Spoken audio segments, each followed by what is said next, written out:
এই দাঁড়াও, তোমরা এখন পর্যন্ত যারা ওয়ার্ড টু দেখতে যাওনি, ওয়ার্ড টু দেখতে যাওয়ার কথা ভাবছো, তাহলে এই বোনাস টিপটা নিয়ে যাও। তোমরা যদি এটা ভেবে যাও যে ঋত্বিক রোশন আর জুনিয়র এনটিআর একটা নর্মাল হিউম্যান বিং, তাহলে তোমরা কিন্তু মুভিটা দেখতে নিয়ে ডিসঅ্যাপয়েন্টমেন্ট হবে। বাট তোমরা যদি এই মাইন্ডসেট নিয়ে যাও ঋত্বিক রোশন আর জুনিয়র এনটিআর ওরা হলো কৃষ্ণ ঠাকুর আর বাকিরা হলো অসুর, কৃষ্ণ ঠাকুর অসুরদের সাথে বাল্যলীলা করছে, তাহলে তোমাদের আমি 100% গ্যারান্টি দিয়ে বলতে পারি তোমাদের এই মুভিটা ভালো লাগবেই লাগবে। কারণ সামনে থেকে 15-20 জন কাটানা নিয়ে দৌড়ে আসছে, তাহলে একটা নর্মাল হিউম্যান বিং এর এক্সপ্রেশন কিরকম হতে পারে?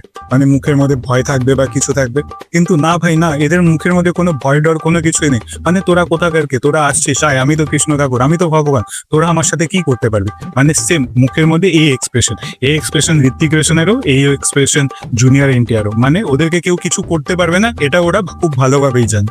তোমরা শুধু মুভিটা দেখতে নিয়ে তোমরা খালি ওদের মুখের এক্সপ্রেশনের দিকে খালি নোটিস করো, তাহলেই তোমরা বুঝতে পারবে। তোমরা যদি সত্যি এই মাইন্ডসেট নিয়ে যদি যাও যে কৃষ্ণ ঠাকুর ওষুধদের সাথে বাল্যলীলা করছে, কিছু করছে, তাহলে তোমাদের 100% গ্যারান্টি দিয়ে বলতে পারি তোমাদের এই মুভিটা ভালোই লাগবে।